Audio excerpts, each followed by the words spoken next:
Radio Z. Hacemos lo que queremos. Ahora en Radio Z, una hora de conversa con artistas que han marcado la escena chilena, acompañados de muy buena música y también interacción con ustedes a través de nuestras redes sociales. Televisión, cine, teatro, series, cartelera y más comienza ahora con Catalina Olcay en Catarsis en la Z. Hola, hola chicos, ¿cómo están? Sean todos muy bienvenidos. Estamos en este día miércoles aquí, por supuesto, con Catarsis. Esto es radiozeta.cl y tengo el honor de tener a mi lado a un abogado increíble, ex fiscal nacional, con el cual de verdad me siento orgullosa de tenerlo aquí en la radio para que todos ustedes podamos estar escuchándolo y aprendiendo y poder conversar sobre todo lo que está sucediendo en nuestro país. Así que está aquí con nosotros Carlos Gajardo. Oye, ni mi madre me habría hecho una presentación tan amable. ¿En serio? Injusta quizás. ¿Por qué injusta? No, porque tratamos de hacer lo que se puede con humildad. Bueno, a mí me ha llamado mucho la atención lo directo que eres y la honestidad que siento que pones como en las causas, en lo que persigues o en lo que en buscar la verdad. Y eso para mí es absolutamente destacable y lo encuentro honorable. Vamos a seguir entonces. Sí, pues. No, está bien. Y eso se pide, es que es lo que uno pide, ¿no? Como ciudadano, poder generar confianza, ¿cachai? Mira, yo siempre he dicho y decía, ¿no es cierto?, que yo lo que era un funcionario público haciendo su pega, no más que eso. Lo que pasa es que a veces cuesta que la gente haga su trabajo, sea funcionario público o privado. Y lo que me tocó hacer, que siento que fue muy afortunado en eso, fue ser fiscal durante mucho tiempo, 17 años, y me correspondió también de una manera bastante fortuita, diría yo, cada vez especializarme más en casos de corrupción. Entonces, sobre todo a partir del año 2010 en adelante, mi gran trabajo fue ir descubriendo casos de corrupción y ahí apliqué e hicimos con mi equipo lo que hacíamos antes con otros delitos, pues con delitos de sangre, de robos, de homicidios, lo que fuera. Aplicamos básicamente las mismas normas, intentamos tratar a los imputados sobre todo de la misma manera y eso era algo que parece que en el país no estaba muy acostumbrado, no estaba muy internalizado.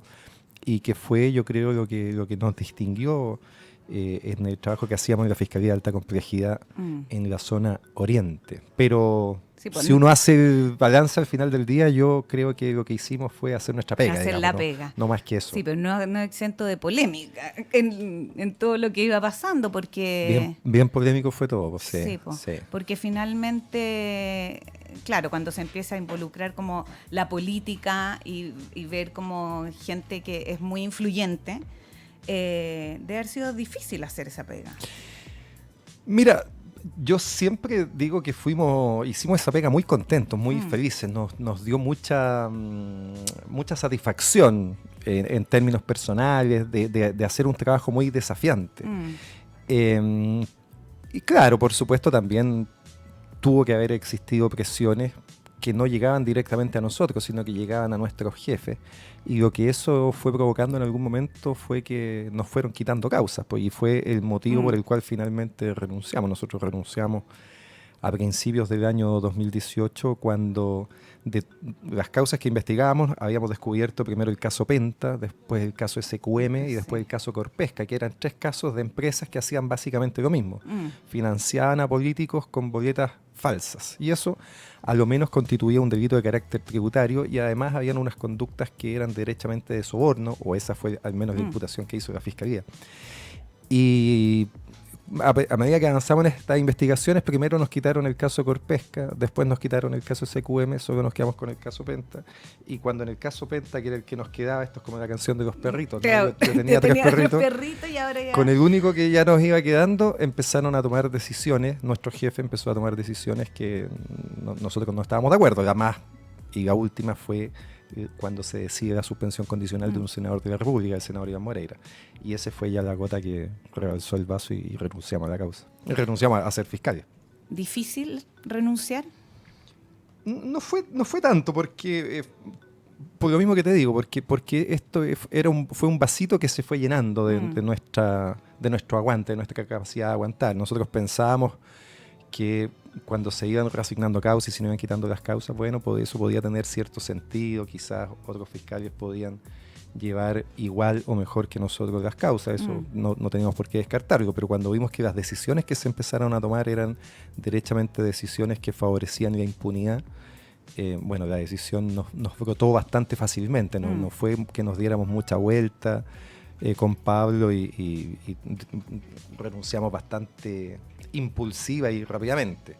Ahora, claro, después del estallido social del 18 de octubre, esa renuncia tiene también otra lectura, porque nosotros siempre sentimos que esa renuncia había sido una derrota. Y de hecho así lo transmitimos, ¿no? Cuando renunciamos, nosotros lo que hacemos es reconocer una derrota interna que hemos tenido en la Fiscalía de no haber podido convencer a nuestros superiores de que lo que había que hacer en esta causa era otra cosa.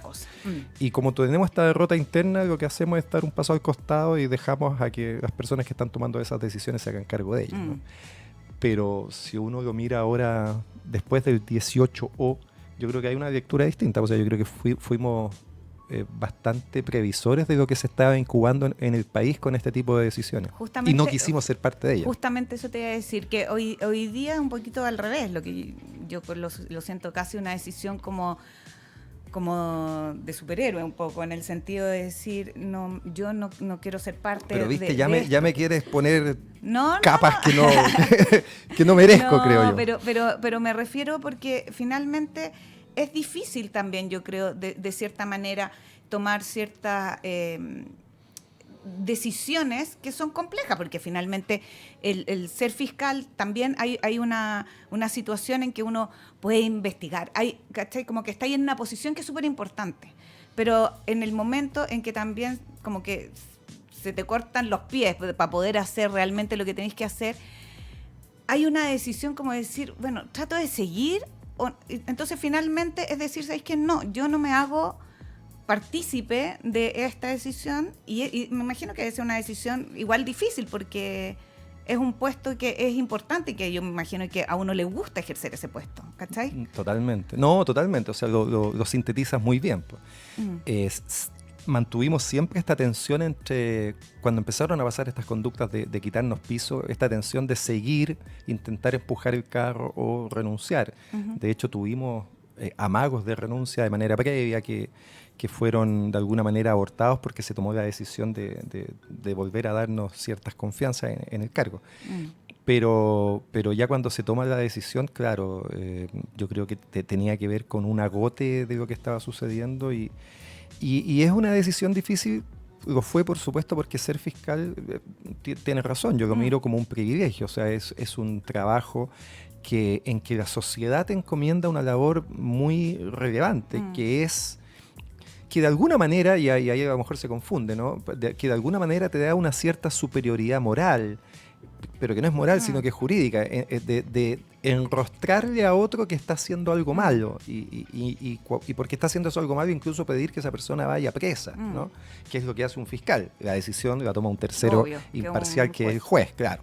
Pero claro, te convierte en una persona que debe tener bastante poca mancha, porque si estás acusando a otro, bueno, tienes que tener cierto respaldo en tus propios actos. Es efectivamente un trabajo bien complejo, es un privilegio, y bueno, tuvimos que renunciar a ese privilegio, pero con mucha alegría. Yo fui fiscal 17 años Ha pasado 1 año y medio de esa renuncia y yo lo miro para atrás con harta orgullo, con harta alegría de haber dado el paso.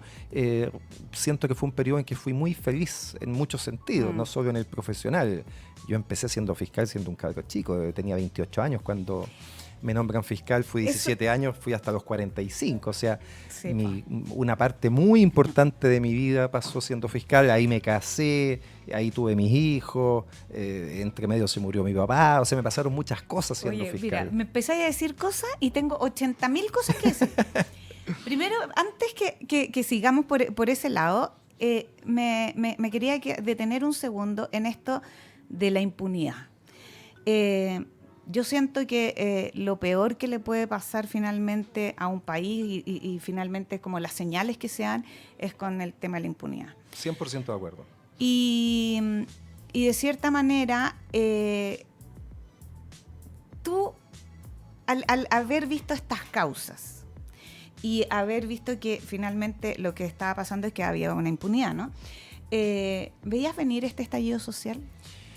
No, a mí el estallido social me tomó tan de sorpresa como a todo el mundo, creo yo.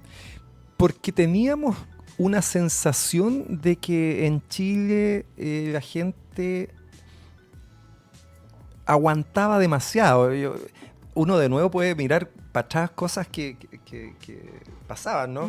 Yo pienso, por ejemplo, en las rutinas que hacía Jorge Alias hasta hace muy poco tiempo. No sé si te acuerdas cuando él decía que el chileno, el mayor acto de molestia cuando pasaba algo es que silbaba, ¿ah? Y silbaba así como medio anónimamente, como que nadie se diera cuenta que tú estabas reclamando por algo.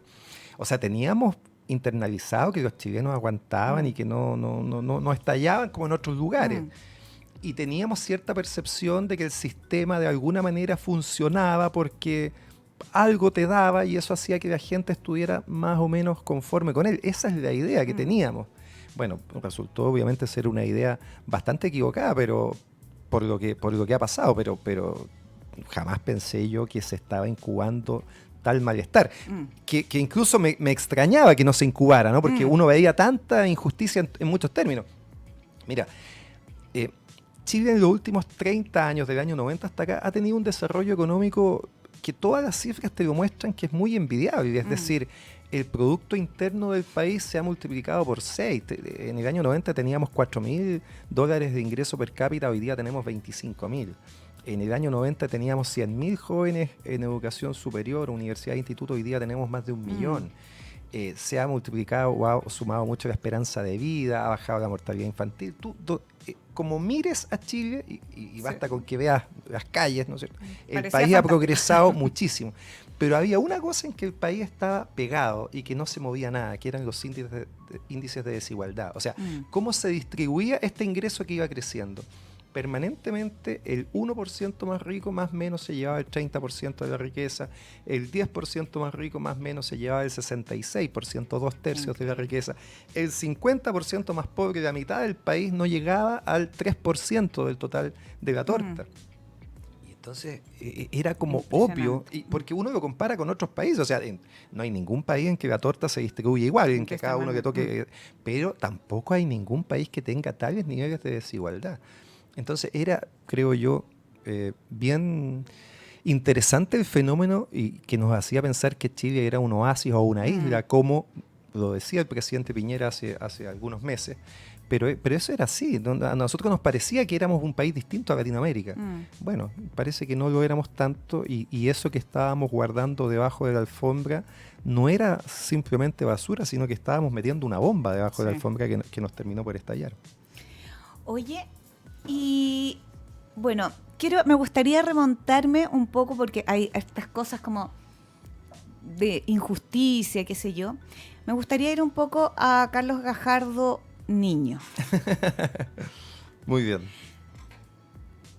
¿En qué minuto se te ocurre ser abogado? No, de bien chico. ¿Sí? Mira, nosotros somos una familia de 5 hermanos. Tú eres Y el mi cuarto. padre, yo soy el cuarto, muy bien. Ha hecho la pega, muy bien. Sí, investigué todo. Mi padre, a su vez, eran 5 hermanos también, por lo tanto teníamos 4 tíos con su respectiva familia. Y en los 80, cuando yo crecí, era muy común que nos reuniéramos todos, ¿no? Sobre todo en los veranos. Éramos una familia muy numerosa y muy achocronada. Seguimos siendo. Y crecí, y eso yo creo que es muy importante en mi biografía, como fue en la mayoría, en la tuya probablemente también, ¿no es cierto? Crecí en dictadura y eso generó y formó en mí muchas de las cosas que me mueven en la vida. O sea, darme muy rápidamente cuenta, por influencia de mi familia sin duda, de que estábamos en un periodo histórico bien complejo, que a uno le parecía eterno, ¿no? Porque la dictadura duró 17 años, pero cuando uno es chico te parecía que toda la vida. era toda la vida, claro. Y lo que era una dictadura, es decir, con un país muy pobre, con esta misma distribución muy injusta de la riqueza, pero además sin posibilidades de disentir con cosas que hoy día no tienen nada que ver, ¿no es cierto? Con personas que desaparecían, con personas que eran torturadas, con personas que eran expulsadas del país, exiliadas, que no podían volver, etcétera, sin libertad de prensa, todo lo que es realmente una dictadura. Y yo creo que eso fue fundamental para mí, haber pensado desde muy chico. Me fue siempre relativamente bien en el colegio, entonces haber tomado desde muy chico la decisión de querer ser abogado como una herramienta para hacer un país un poquito más justo. Pero fue bien curioso porque esa decisión que la tenía tomada desde siempre, cuando llega la hora de los que hubo, me vino una confusión y entré a estudiar psicología. En la Universidad Católica el primer año, sí. Duré muy poquito y volví a estudiar Derecho a la Universidad de Chile. Interesante igual haber pasado por psicología, me parece. Sí, aprendí a leer la mente. Sí, qué miedo. Voy a mirar para otro lado. No, estuve muy poquito tiempo en psicología, hice muy buenas migas, pero no aprendí mucho. Y fuiste puntaje nacional en matemática. Explícame esa cuestión, porque ¿te gustaban las matemáticas? Y me gustan, siempre me gustaron los números. Bueno, uno es su biografía y es mucho su familia, ¿no? Mi familia era una familia donde se veía mucho. Se veían muchos libros, pero se veía además mucho el diario. En mi casa llegaba, estamos hablando de los 80, toda la vida el diario. Entonces, de chico, muy bueno para leer el diario. Y mi padre tenía un almacén de mediano porte. No era un local chico, no era un supermercado tampoco, pero era un almacén típico de los 80 de mediano volumen. Entonces a mí me correspondía en ocasiones atender ese y estar en la caja. Entonces eso también yo creo que siempre potenció. Tuviste que ser rápido con los números, sí o sí. Potenció las habilidades numéricas, matemáticas. Y era bueno en las matemáticas, sí. Bueno, de hecho fui puntaje nacional, claro.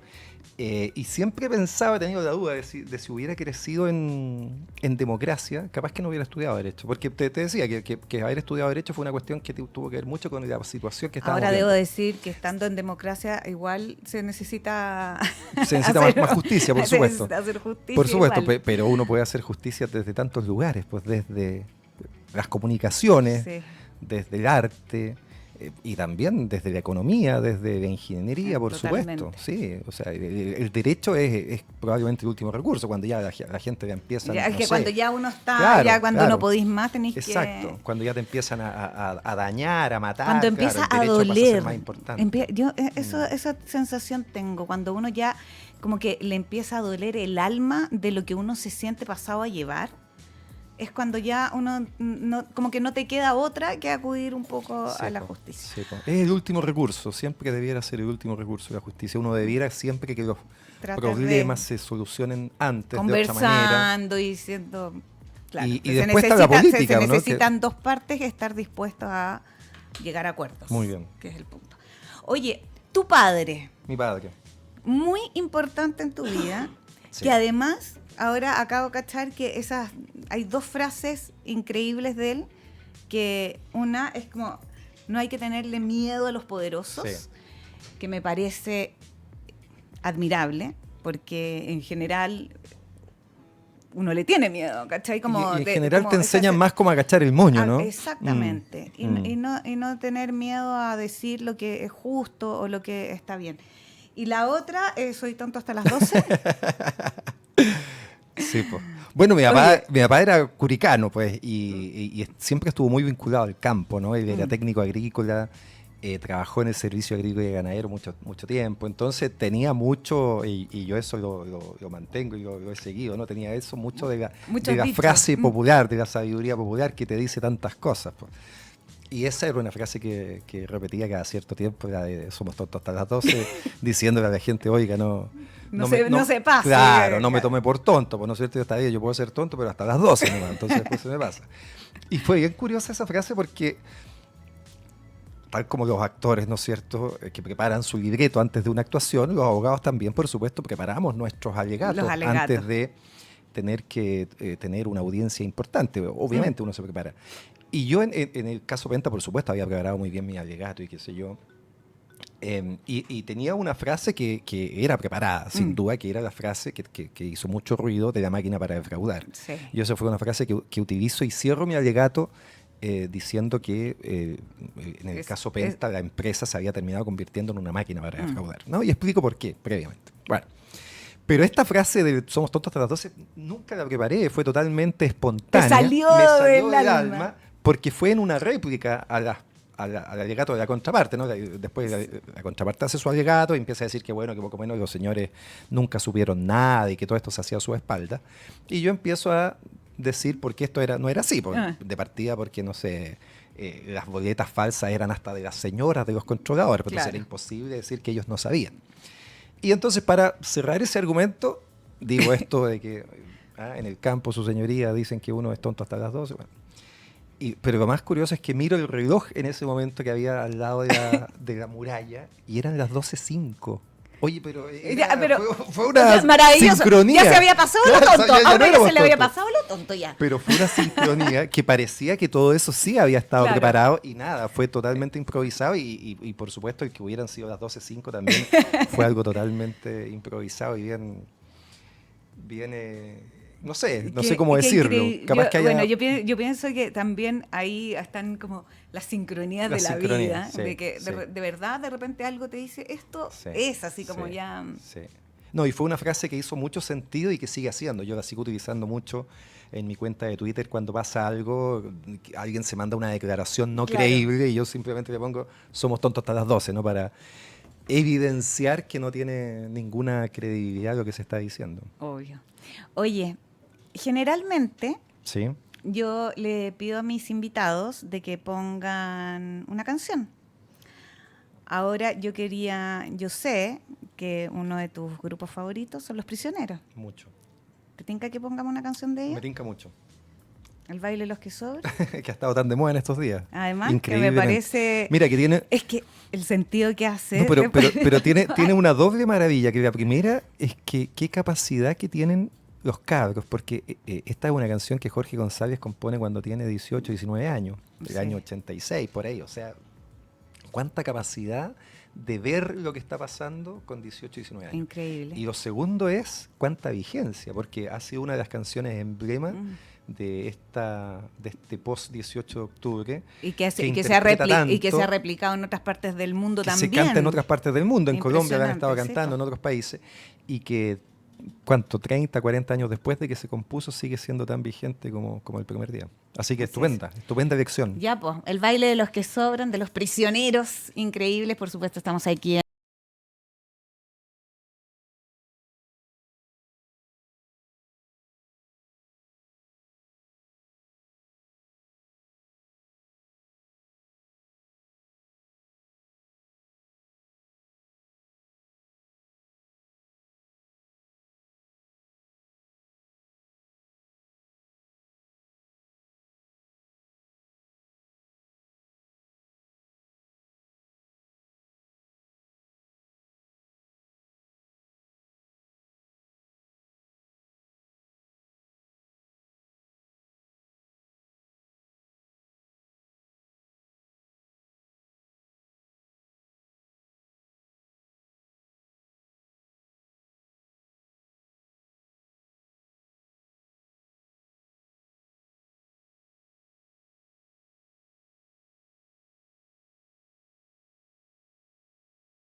chicos, estamos por supuesto aquí con el ex fiscal nacional, el abogado Carlos Gajardo.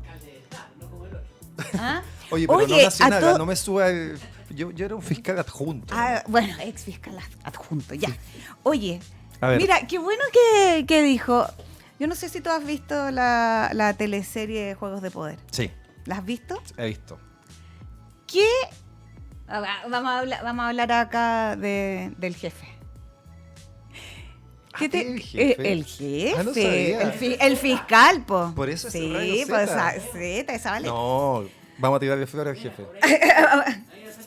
Por ahí sale. No, gran actor, gran interpretación. Eso, bueno, te quería preguntar. ¿Es algo así? O sea, como es una teleserie, por supuesto, todo está exacerbado, Sí, ¿no es claro. cierto? Hay muchas cosas que están exacerbadas de lo que pasa en ella y del trabajo de la fiscalía, pero tiene hartas cosas bien reales. A mí me ha gustado mucho la pasión que pone el fiscal Ramos en su pega, en tratar de solucionar, de encontrar lo que está pasando, las Sí. cortapisas que a veces tiene. Yo diría que de lo que yo viví, todo era más sutil, ¿no? Nunca tuvimos cosas así en que directamente te imputaran cosas o te hicieran cosas o te dijeran derechamente no, todo es más sutil. Y la forma que se utilizaba, que también se le hace en el fiscal Ramos, es quitarle las causas, pues, ¿no? Cuando el fiscal iba Claro. avanzando en una línea investigativa, ya le quitan la causa y se le asignan a otro fiscal que bueno, puede hacer su pega de otra manera distinta. Pero no, me gustó harto me ha gustado Ya, harto la teleserie. check entonces para el jefe. Buena interpretación. Lo hicieron muy bueno para el copete nomás. Ahí lo mataron. Pero bueno, ¿qué vamos a hacer? Es que Sí. sí. Además es un poquito fresco también. Entonces son cosas que en general Que los fiscales no. No van. La pega es más seria. ¿Ah?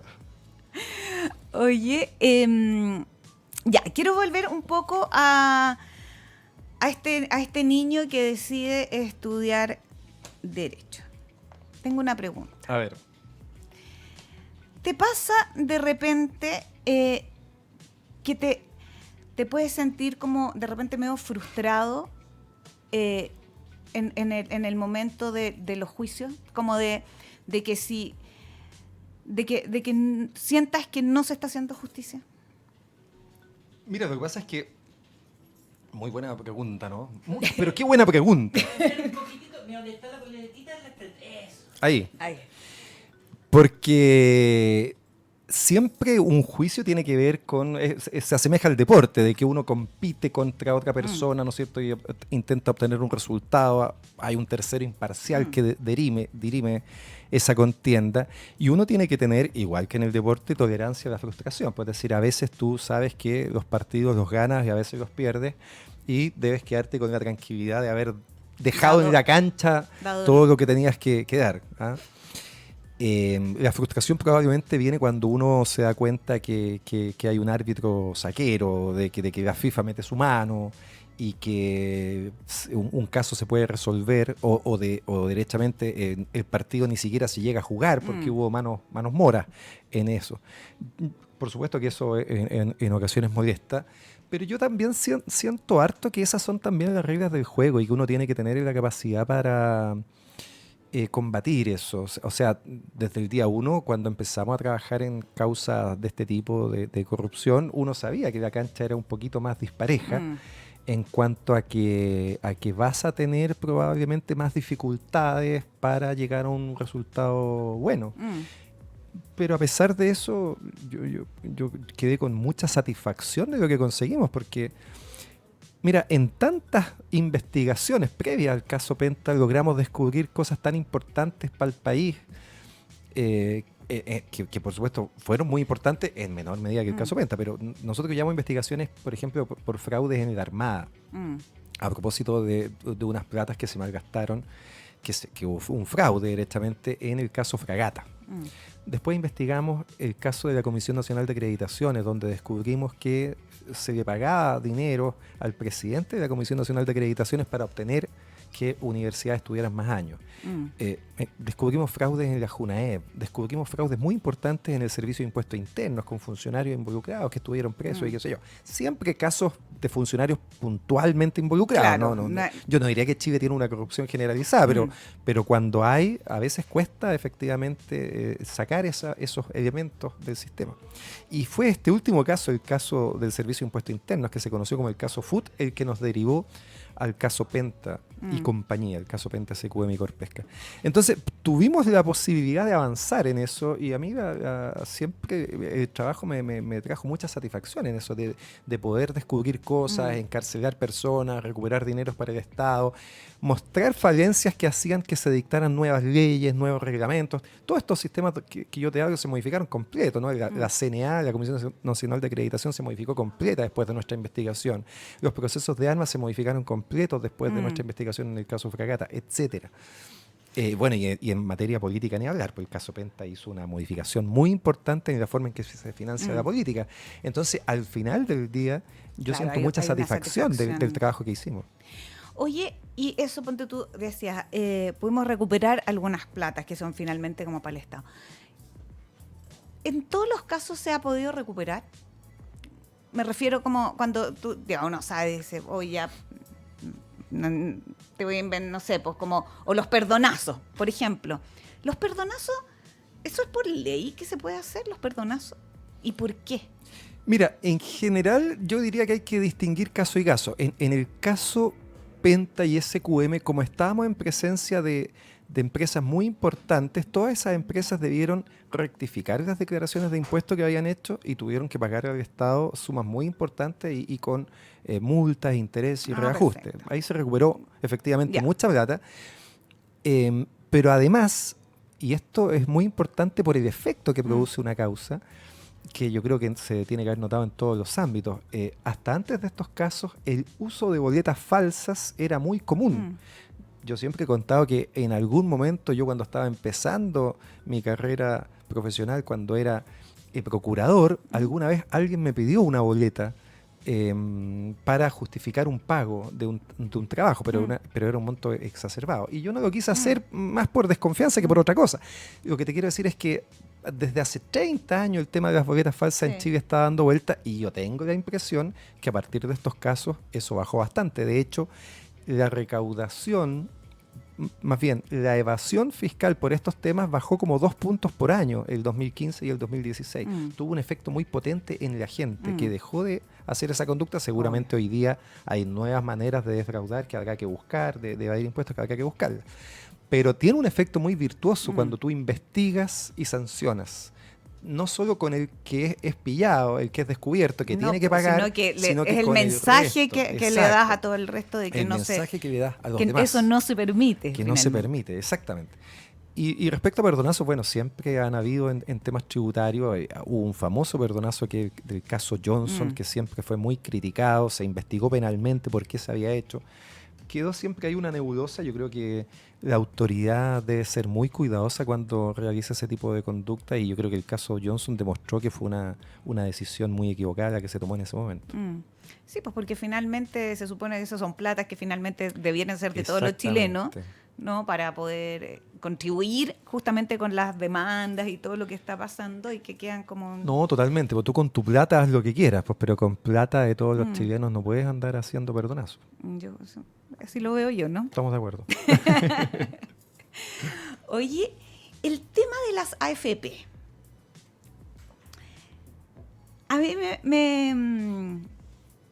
me llama la atención estos fondos A, B, que uno tiene que poder moverse, que no, bueno, no sé, yo no los entiendo para nada.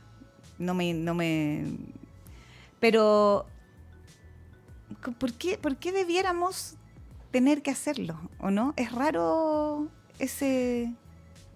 Lo que pasa es que hay un tema que es común en el mundo, que es global, que tiene que ver con el sistema de previsión y de seguridad social, que en general implica que tú debes hacer determinados ahorros en el momento en que eres más activo laboralmente para tener esos ahorros en el futuro, en tu vejez.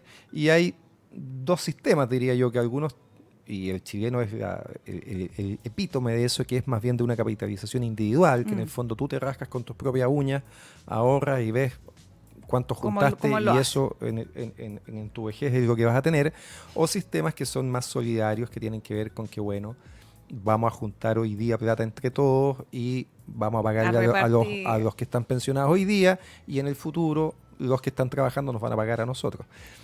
El sistema está en crisis en todo el mundo, ¿eh? Básicamente diría yo, sobre todo por la extensión de la vida de las personas. Hasta hace 20, 30 años atrás las personas vivían en promedio 60, 65, 70. Hoy día estamos en, las últimas cifras que yo vi, 76 años los hombres en Chile, 82 años las mujeres, 79 en promedio. Estos números van a seguir creciendo y eso implica que desde que dejas de trabajar, la mujer a los 60, por ley, puedes trabajar voluntariamente después, por supuesto, hasta los 82 tienes que cubrir 22 años de vida sin que estés trabajando. Y el hombre de los 65 hasta los 76, un poquito menos, y por eso muchas veces las pensiones del hombre son mejores. Pero lo calculan igual como que pudiéramos vivir 110. Se Pero hace una proyección que tiene una bajísima probabilidad de que tú pudieras llegar a los 110 años. Hay un montón de temas que yo creo que hay que entrar a discutir nuevamente. Las AFP han demostrado ser un vehículo que funcionó muy bien para capitalizar el país y darle dinero a las empresas para invertir, pero que para el verdadero propósito que se crearon, que era asegurarle a los trabajadores buenas pensiones, ha fracasado. Esa es la verdad. Cuando se crearon en el año 81 se pronosticaba que al 2020, es decir, al próximo año, íbamos a jubilar a los chilenos con un 100% del sueldo. Bueno, lo que está demostrando los números es que eso no es así, no va a ser así y que hay que hacer mejoras evidentes que, ojo, pasan, creo yo, por aumentar fuertemente el porcentaje que tú ahorras. Hoy día el porcentaje es más o menos un 10%, que eso es absolutamente poco. Se está proponiendo que eso llegue a un 15%. Yo creo que vamos a tener que llegar en algún momento a cifras mayores, probablemente cercanas al 20%. Pero junto con eso, el sistema tiene que tener dosis mucho más importantes de solidaridad o como se llame, que son en definitiva efectivamente normas de seguridad social, que tienen que ver con que los que más tienen ayuden a los que menos tienen, con que haya también una solidaridad intergeneracional, ¿no? Que los más jóvenes apoyen las jubilaciones de los más viejos, que entre los hombres y mujeres también nos compensemos, etcétera. No, yo creo que este sistema de que cada uno se rasca con sus propias uñas y disfruta lo que juntó no se sostiene mucho más, y por lo tanto hay que meterle hartas modificaciones al sistema. Oye, la otra vez vi un cuadro. Oye, mira, aquí es donde me da lata porque no me acuerdo, ¿cachai?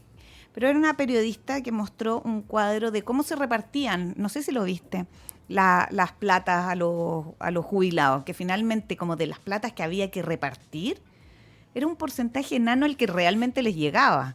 Y que los otros eran como otros, como esto no se sabe. Y no estábamos hablando ni de las utilidades, sino que estábamos hablando de lo que se debía repartir. Y se repartía muy poco. ¿Quién regula eso? ¿Cómo se ven eso? Bueno, todas esas normas las tiene que supervigilar la superintendencia de AFPs. En general el sistema ha tenido, diría yo, problemas importantes de competitividad que hace que en ciertos momentos, y quizás todavía hoy día el sistema haya sido un poco caro, ¿no? Que las comisiones que se cobran sean un poquito caros, y además que la AFP como negocio siempre ha sido muy bueno, muy rentable, y eso por supuesto exacerba la distancia que la ciudadanía le tiene al negocio, porque tú ves que tus cotizaciones, tus jubilaciones son malas, son escuálidas, pésima, pero ves las ganancias que tienen los fondos, las administradoras de estos fondos, y todos los años son de más de 20% del capital, que es efectivamente mucho como negocio. Entonces, bueno, también es cierto que aunque esas ganancias fueran mucho menores, eso no significaría aumentar sustancialmente las pensiones. Pero sí como señal, como mensaje, es algo que la ciudadanía obviamente no le gusta. No le gusta recibir pensiones de hambre, de miseria, mientras que el que administra esto se esté forrando permanentemente. Y de hecho, uno cada cierto tiempo ve ventas de AFP del negocio mismo en miles de millones de dólares. Una de las últimas que se vendió, porque justamente me tocó verlo porque los dueños eran los del Grupo Penta, era AFP Cuprum, y se vendió en más de 1.000 millones de dólares el negocio, que el negocio es administrar los fondos de todos los chilenos. Entonces, obviamente no hay duda de que es un negocio muy bueno para el Muy controlador, rentable. claro, pero que el principal objetivo que tenía no se está cumpliendo. Oye, una canción que te gustaría escuchar. A mí ahora, en este Sí, momento, ahora. a mí, bueno, obviamente me gustan mucho la música en español en general, el rock chileno y argentino, así que si hay que pedir algo, pido una canción de Andrés Calamaro, Perfecto, ¿cuál? El Salmón, que es su El sobrenombre de siempre. ¿Está bien? Dale. ¿La tenemos? ¿No La pillamos al tenemos. DJ? DJ lo tiene todo. Estamos en radiozeta.cl con Carlos Gajardo.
Ya.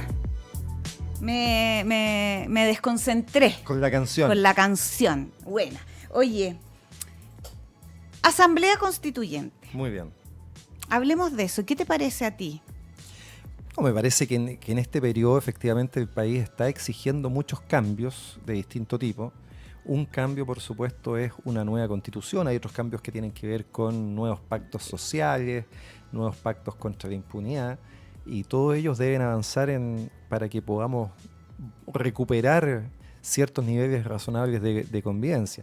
Nuestra constitución tiene dos problemas, diría yo. Hay un problema de forma que tiene que ver con que fue redactada, realizada con bajísimos niveles de participación y por lo tanto tiene un defecto, una falla de origen muy importante. Fue realizada en dictadura cuando teníamos 4 legisladores que eran de la Junta de Gobierno, ¿no? Y luego se hizo un plebiscito para darle un barniz democrático, pero que fue un plebiscito sin ningún tipo de garantías de que eso fuera efectivamente democrático, representativo. Y luego se le fueron haciendo parches, el 89 uno con un nuevo plebiscito, el 2005 con la modificación donde Lagos trató de nuevo de darle y avanzó mucho en darle un carisma democrático, pero siguió teniendo siempre este estigma de ser la constitución de la dictadura, la constitución de Pinochet, y eso genera, por supuesto, una necesidad sensata de que debe cambiarse.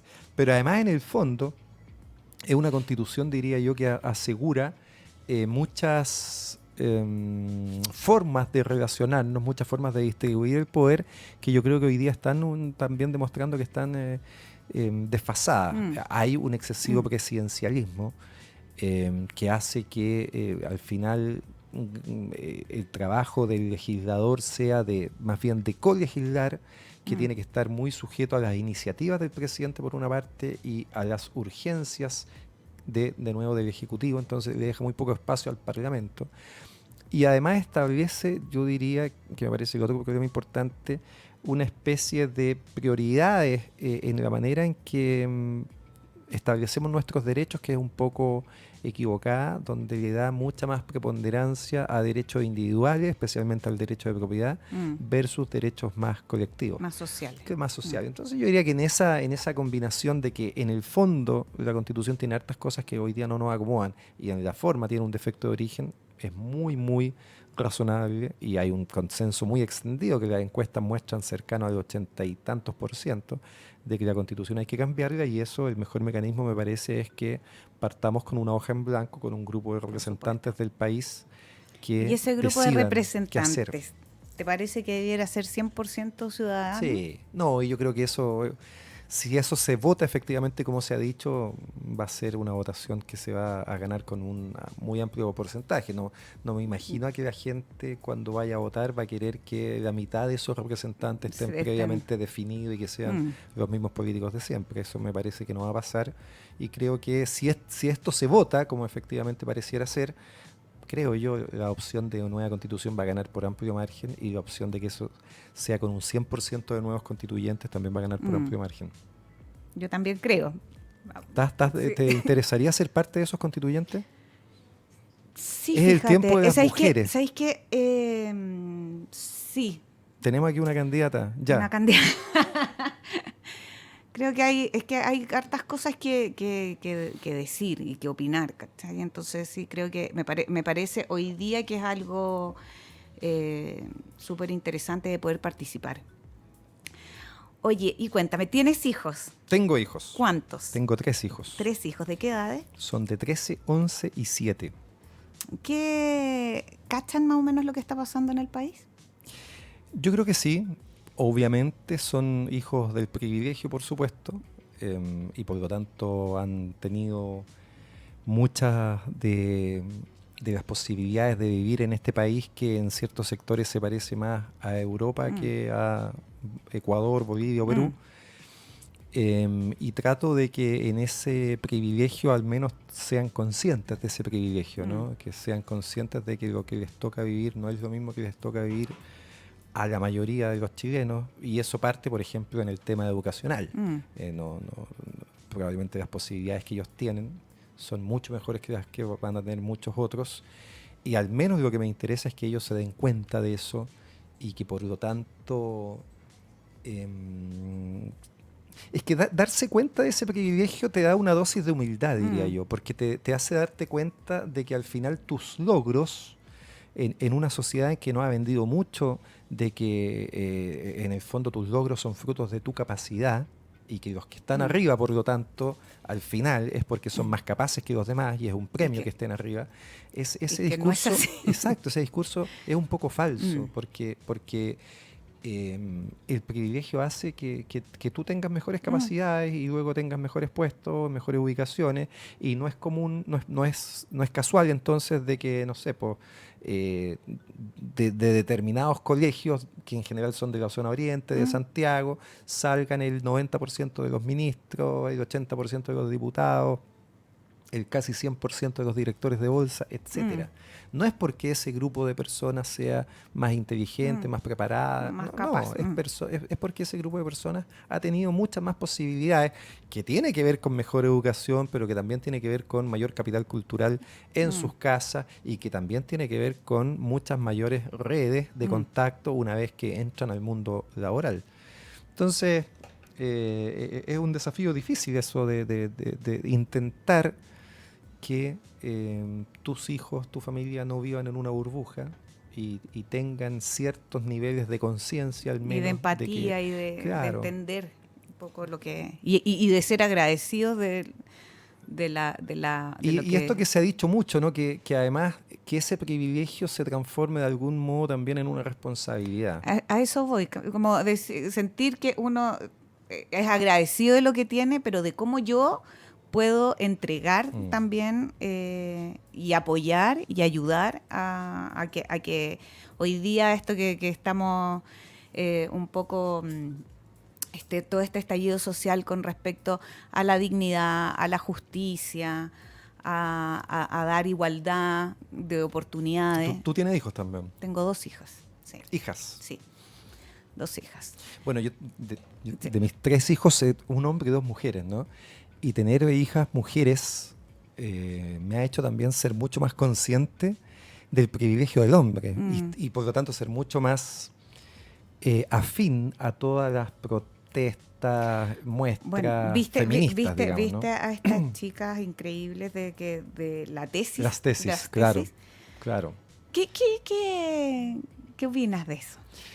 O sea, como fenómeno, un montón de cosas. Pues uno ve el video y los videos y ves los tweets que a partir de esos videos se han generado, los hilos que dando, se han sí. generado. Y son cuestiones que te estremecen, ¿no? Te estremecen. Entonces, un montón de cosas. O sea, uno por una parte decir, pucha, ¿cómo uno no ha sido más lúcido de tomar conciencia que estas cosas existen hace mucho tiempo? Porque esto obviamente no es algo de ahora, hoy día es cuando explota, pero son formas en que nos hemos relacionado hombres y mujeres durante mucho tiempo de una manera muy desigual, donde cuesta harto ser consciente de eso también. Obviamente yo intento en mi mundo, en mi círculo, ser lo más igualitario en todo, en la distribución de rol al interior de la casa, que es algo tan fundamental. Mi señora, mi mujer, también trabaja igual que yo. En un momento los dos éramos fiscales, entonces no había ningún motivo para pensar que teníamos que hacer cosas distintas. Claro, que uno tenía que hacer algo más que el otro. No es que tuviéramos un hombre proveedor y una mujer recolectora, no. Hacíamos exactamente lo mismo. Entonces, ¿por qué al interior de la casa podíamos tener roles distintos? Y luego darte cuenta que estamos insertos en una sociedad que le va a ofrecer mejores oportunidades a mi hijo varón que a mis hijas mujeres. Y eso me genera mucha rabia, me genera mucha frustración y me genera también un compromiso de decir, no, esto no puede ser. No puede ser, primero que nada por mis hijas, digamos, ¿no? Porque uno lo ve por lo más egoísta. Probablemente si tuviera 3 hijos hombres me pasaría más resbalado el fenómeno, ¿no? Me doldría menos. Me doldría menos. Pero me lo tomo bien a conciencia. Oye, y eso uno lo ve en todos los ámbitos, lo ve en el trabajo también. Sí, no es casualidad, por decirte algo, que en la fiscalía, no es casualidad que los 3 fiscales nacionales que hayan habido hayan sido todos hombres, los hoy día 17 fiscales regionales. Hasta hace un par de años había una mujer y 16 hombres. Hoy día el fiscal Abbott, fíjate, ha hecho elecciones mucho más paritarias y hoy día son como 13-4, algo así. Igual es una gran diferencia. Va a favorecer, claro, pero se va achicando esa diferencia. Hay mucho en todos los ámbitos en que esto se manifiesta. Una cosa, como fiscal o tal vez como abogado, ¿te ha tocado defender casos de violencia contra la mujer? Me ha tocado más como querellante, diría yo, y como fiscal, por supuesto, me tocó también investigar varios casos de femicidio. Me acuerdo mucho de un caso de un incendio, de un hombre que le fue a quemar la casa, la mujer.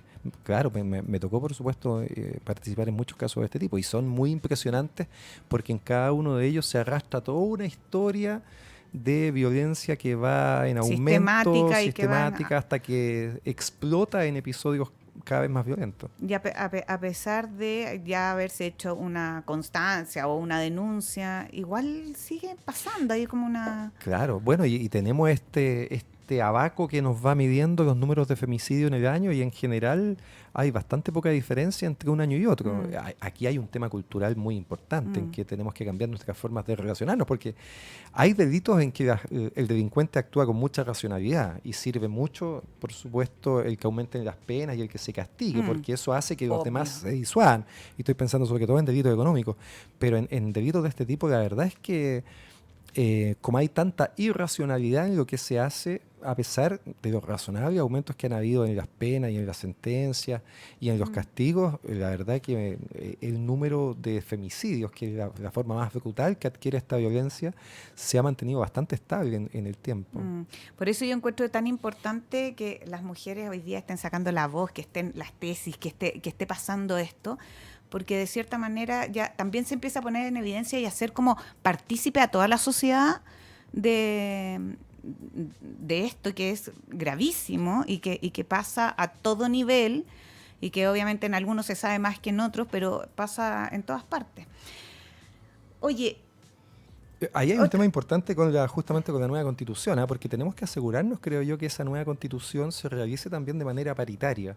Y ahí hay una idea que ha salido de diversos actores, pero de una profesora justamente de Derecho, Alejandra Zúñiga, que dice, bueno, la fórmula más fácil de hacer esto es una persona, dos votos. Es decir, votemos por un hombre, por una mujer, y nos aseguramos que haya efectivamente paridad. Paridad, sí, yo también creo que es importantísimo.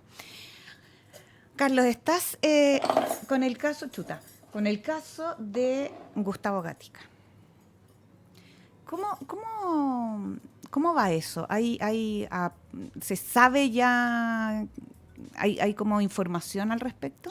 Mira, el caso de Gustavo tiene una particularidad que a mí me cuesta entender por qué ha sucedido, que es que tanto el director general de Carabineros, Mario Rosas, como la vocera del gobierno, Carla Rubilar, han dicho públicamente en entrevistas televisivas que está identificado el funcionario que le disparó a Gustavo Gatica. Por eso te preguntaba, porque había escuchado eso. En la carpeta investigativa no guarda correlato.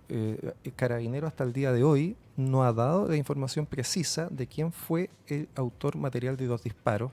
Ha dado, por supuesto, otro tipo de información que tiene que ver con quiénes estaban en el lugar, etcétera. Pero esa información precisa que de una manera tan categórica la han aseverado tanto el director general como la ministra, la vocera del gobierno, Carla Rubilar, no está en la carpeta investigativa, y yo por Twitter he emplazado a que si ellos tienen esa información la entreguen, porque si no es así me parece bastante irresponsable que lo hayan dicho públicamente.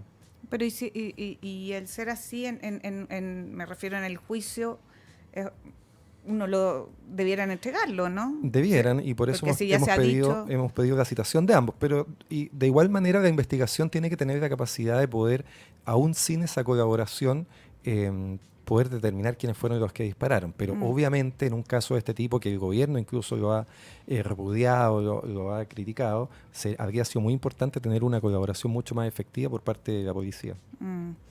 Oye, y también estabas con el caso de José Miguel Uribe. También, mira, nuestra oficina de abogados más bien se ha dedicado todo este tiempo al delito económico, ¿no? Pero efectivamente, a partir de lo que ocurrió en estos casos, tomamos la decisión como oficina de participar pro bono, es decir, ad honorem, gratuitamente, en la defensa de estos dos casos que nos parecen muy emblemáticos. José Miguel se trata del primer caso de homicidio. En esta situación ocurría a partir del 18 de octubre. ¿Y que esto fue en Curicó? Fue en Curicó, en una ciudad que no había, donde no había ni estado de emergencia, ni toque de queda, no habían militares, sino que estos eran unos militares que iban pasando por la carretera desde Chillán rumbo a Santiago y que se detuvieron y efectuaron estos disparos que mataron a José Miguel. Hay un militar preso por estos hechos. Y el caso de Gustavo, que es el primer joven que ha perdido la visión completa de ambos ojos a partir de la violencia policial. Nos ha parecido importante que en estos periodos turbulentos, yo creo que todos tenemos ciertas misiones que cumplir, y como abogados nos pareció que nuestro rol estaba también en la defensa judicial de estos casos. Oye, Carlos, mira, me da mucha lata porque ya se nos fue el tiempo. ¿Cómo? ¿Pasó una hora ya? Ya pasó una hora.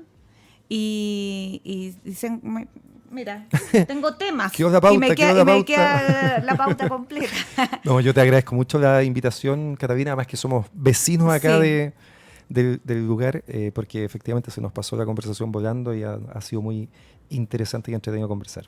Muchas gracias y bueno, sería maravilloso, no te voy a comprometer ahora, pero sería maravilloso que en algún momento pudiéramos volver a conversar. Quedan miles de temas que son súper interesantes y que necesitamos ir como también uno poder empezar a ver luces, ¿no?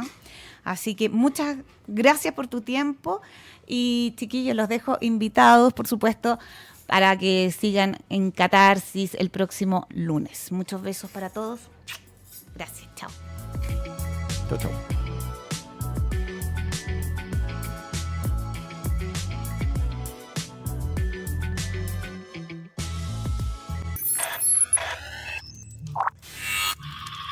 Radio Z. Hacemos lo que queremos.